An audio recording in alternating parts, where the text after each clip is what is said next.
Good afternoon from Seattle. We are on the chapter 25 of legal blogging, 45 chapters long that we've been doing more days than not since the pandemic started. And we'll wrap it up sometime probably in the beginning of August. Wow, long time. What I'm trying to do is to empower those lawyers that realize that blogging can be a tremendous way to help people during the pandemic while actually helping themselves by building out niche practice areas that they really didn't have before, or they're identifying as opportunities for the future. So it doesn't take much to read the newspaper and realize that things are going to change dramatically. We have an economy that's going to go much different than it ever has been before. So those lawyers that are thinking it's going to be more of the same and just work hard at doing more of the same, they might be in a very privileged few. They're going to be successful at that, but most are not going to be overly successful doing that. People are going to have to look for new opportunities, maybe things that lawyers haven't done before in particular niches, particular industries, what have you. There's plenty of opportunities, and blogging is a great way to build a name and build relationships. What I'm talking about today is once you've got that blog and you figured out that niche, you figured out your approach, is how do you get people to know about your blog? Maybe loosely describe it as marketing your blog. The first thing to realize is that a blog is not like a toy or a gimmick or a website where you're saying, come to me, you have to look at this. So some of the biggest turnoffs in blogging are those lawyers that put up blogs and all of a sudden they have a chat window come across it, talk to me, or 800 numbers coming across of it. What they're screaming is that the person I care about is me as the lawyer and my firm and how much money I make. I'm not overly concerned about you. Now, there might be lawyers that disagree with that, but I don't buy it. A blog is about listening to what people are concerned about, engaging the thought leaders out in the space, providing your insight and commentary. It's not about baiting people to enter into a chat window with you or calling your 800 number. If you're really giving of yourself and people believe that you're a caring, passionate, and experienced lawyer, it'd be a good fit for them. They know how to find you. People find all types of restaurants and other services by just figuring it out. They don't need to have somebody screaming at them that you need to talk with me right now, especially a lawyer that's so insecure that they think that they're going to jump off to another lawyer blog or website and chat with them. So it's not that type of thing at all. So keep in mind that this is a publication. You have a publication, there's some prowess to it. It is a book, it is a magazine. It might be the only one in the country or the world. If you're publishing on New York probate litigation, you might be the only one in New York State doing that. And you probably would be the only one doing it in any of maybe 40-some states for which lawyers just don't seem to wake up and realize, gee, there's a lawyer in Florida and there's a lawyer in New York who seems to develop nice practices around Florida, around probate litigation, but I'm too busy doing estate planning. I don't have time to go over there and develop a career, support my family, and build out a niche and a reputation by virtue of publishing on that niche. So if you have that niche publication, think about that. That's what you have. You may not have to market it as much as other people might. So you don't do it like you're thinking about a website, traditional ways to draw traffic. Now, obviously there's certain things from a technology standpoint that you want to keep in mind, that your content is indexed properly. Index just means, is it indexed on Google, and is it indexed like Google indexes content? You that are old enough as I am, we use card catalogs when we went to libraries. Things were in alphabetical order by subject or by author. That way we could find them. It was indexed appropriately. Well, there's some law firm websites and there's some blogs that aren't indexed appropriately. If the page was titled home, Florida probate litigation blog, you'd be indexed under home at Google. That's probably not what you want it under. So it has to be set up properly, and your titles want to be set up properly. So you want to be thinking about what it's stored in Google so that people can find the content. Google's probably not going to be the leading way that people find your content. It's going to come by virtue of other people starting to cite it. Then Google's going to start to bubble up and work for you. But you have to have your content indexed properly. You have to have it set up properly from a technology standpoint that it's going to be indexed properly for Google, and it's going to do well as far as speed so that Google's going to recognize your blog as a credible resource. The best way to market your blog is to talk about others.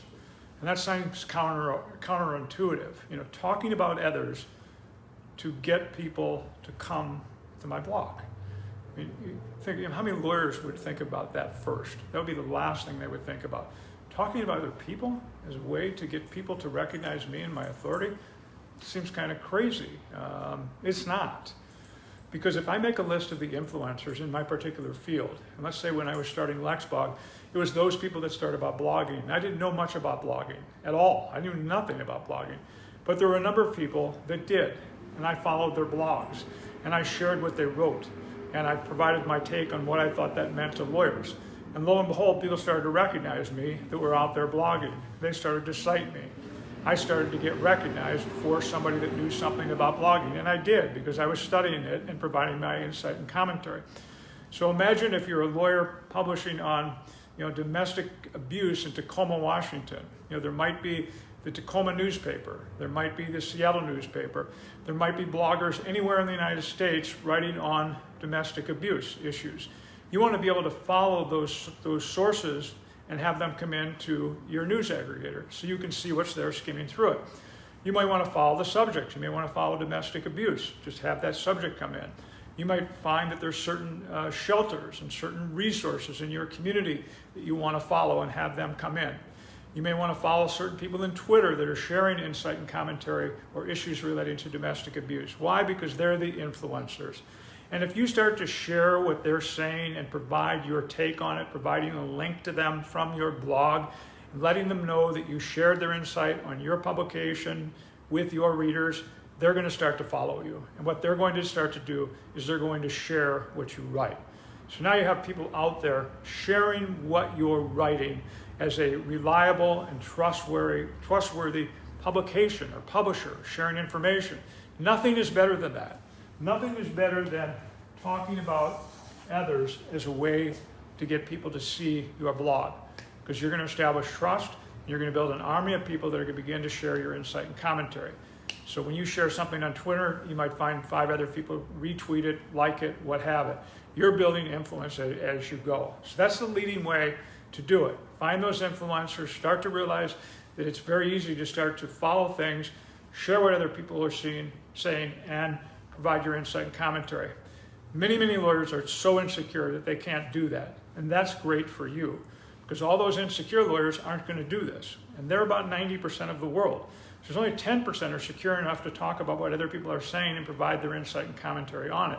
But what you're doing is you're mentioning their name, and they're across the room on the internet, so to speak, on this subject. They're going to see you. They're going to come over and shake your hand. They're going to get to know you. They're going to start to share information that you're sharing on your blog. Look for the low-hanging fruit. What's low-hanging fruit? Your email signature line. You don't have to put my blog. You can put publisher of such and such. It's a magazine or a book. Many people put my blog. That's almost like saying my car and then have a link to your car. My dog and have a link. It's more than a blog. There's a whole lot of people that have crummy blogs that are just putting up content just to get people to come to their website, and they're written by somebody else, and it shows, and they got the chat windows and whatever. If you want to just say your blog, you're going to fall right into that group. What you want to do is say publisher of, contributing columnist to. That's panache. And there's no difference between a digital publication and a paper publication today, except there aren't very many paper publications left today. In fact, they're probably worse than the digital publications. So if you've got a digital publication, make hay with it by saying who you are. Do that same thing on LinkedIn. Do that same thing on Twitter. Do that same thing on Facebook. All the places that you are. You are the publisher of this publication. It might be the only publication in the world on that. It might be the most influential, probably is the most influential publication in your state or community on that subject. So look for that low-hanging fruit where you can put it. And you should be doing that all of the time, because it adds credibility as opposed to just people clicking to it and following it. Send out particular blog posts to clients, prospective clients, referral forces. I thought you'd be interested in seeing this.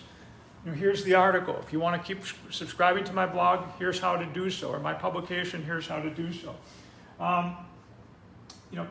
Take your discussion, your blogging out with you. And what I mean by that is you can't sit there at the blog and say, okay, everybody's coming to the blog. I want everybody to come. I want web traffic to come. Well, guess what? Web traffic is not the most important thing. The most important thing is for you to grow your influence, your credibility, and your business as a result of blogging. And that isn't measured with web traffic. There's nobody that's going to say that if you get X amount of web traffic, you're going to have X amount of business. they're just measuring web traffic, and they'll sell you stats for that type of thing. By taking your blog out, what that means is taking an excerpt of your blog, write it up so there's enough for me to get the gist of your blog post at LinkedIn, because I can read it in entirety there. I'm not going to go to your blog to read it. I'm way too busy to read content at places where people just leave a link. It's not happening.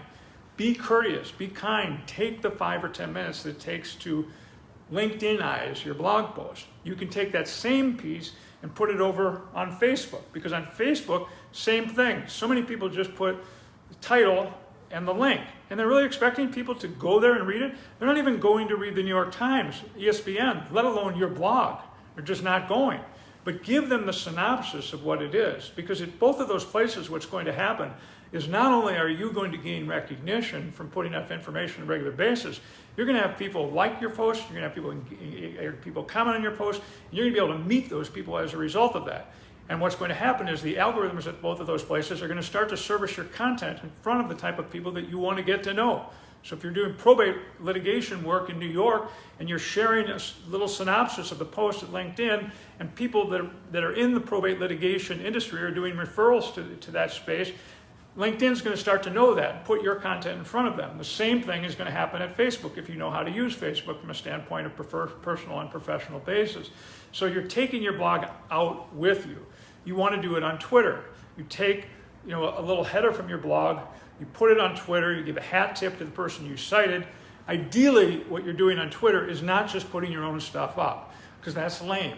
People that put their own stuff up and then they go away, they just look like they're all takers and they're not givers. What you want to be doing is thinking about, how can I maybe get 15, 20, 25, 35 other pieces that I'm sharing on Twitter to be able to meet the people whose content that I'm sharing before I share my own. So if you were doing one post a week, that's probably not going to be a problem if you're using a news aggregator and you're starting to share insight and commentary on an ongoing basis via Twitter. Because if you do that, people know that you're not trying to just push stuff at them. You're sharing it with them for their insight and information. So you're getting the blog and taking it out with you in various types of ways. Not to push it, not to say I posted over here, I posted over here to get a link, posted over here to get a link. Don't look at it that way. Think about it from the standpoint that I can help other people by sharing this up and giving a synopsis of what it's about, maybe create some discussion that's going to ensue. The last thing is niche versus general. If you've got a general blog, you're going to have to market the hell out of it if you think it's really going to generate any work, which is like pushing a rock up a hill. I mean, constantly at LexBlog, we'll talk about things like that. Let's not build something that we have to market. I mean, think about it. If we have to market it by really pushing it, maybe we don't have the right niche. Maybe the product isn't all that valuable if there's a whole lot of competition in that space. Do we really want to put in the energy not only to build it, to sustain it, to improve it, and then push it up the hill all the time before it just rolls back down on top of us? So if you're doing an employment blog in a particular state, and there's a boatload of employment blogs, and you're insecure because, oh my God, if I don't cover all of employment, I'll never get a case of this type of employment or this type of employment. That's nuts. I mean, you could be doing the most narrow niche in employment, and because you had such incredible reputation and relationships that ensued because of that niche, you'll have people coming to you for all types of employment work. So niches lead to riches. Niches lead to more opportunities than saying I'm going to be broad and get more. But if you do that niche, you're not going to have to really work hard in marketing your blog, because you're the person. You're the woman that covers Texas. You're the man that covers Arizona. You wrote the book on the law in California for a particular subject. You know, when a lawyer came out as a young lawyer and published on California defamation law, there wasn't anybody else doing it. And people thought it was kind of crazy because federal law guided defamation issues. But that lawyer today is doing as much, if not more work for some of the companies in Silicon Valley, such as Yelp, because he got his name out there. And these companies gave him a try because he covered the issue. He wrote the book on that issue. If he would have gone broader, it never would have worked. He went to a niche. So things to be thinking about just in general. One, it's not like a website. Got to get traffic. It's not that. Don't junk it up with chat things and whatever to just turn people off and your 800 numbers across the top. That just shows a sign of insecurity. Talk about others. That's the most important thing to do. Talk about what others are writing and link to it. Take their take in a block quote. Provide your insight and commentary. Let them know that you shared their thoughts. They'll begin to follow you and cite you. Look for the low-hanging fruit. Your email, your LinkedIn, your Twitter, your Facebook. To use that low-hanging fruit. Very, very easy to do. I mean, just have an email signal line. Do you have your blog listed in all these places and describe what it is you cover by name as a publication as opposed to blog? Take the discussion, take the engagement of your blog out there to all these social media places so that you can create some engagement. It doesn't happen over time, but it's going to happen. As long as you're providing good insight and commentary, the algorithms are going to start to work for you. Think about a niche versus general. The wider you are, the tougher it's going to be in marketing your blog. Last thing to comment on is Blog for Good. We now have built every single state aggregation and curation engine, which can aggregate and curate all the blogs in a particular state, all the legal blog publications, and they're all locked and loaded and ready to go. A number of states and cities are already live. You can go to LexBlog and Blog for Good, and then we're contacting each state by state.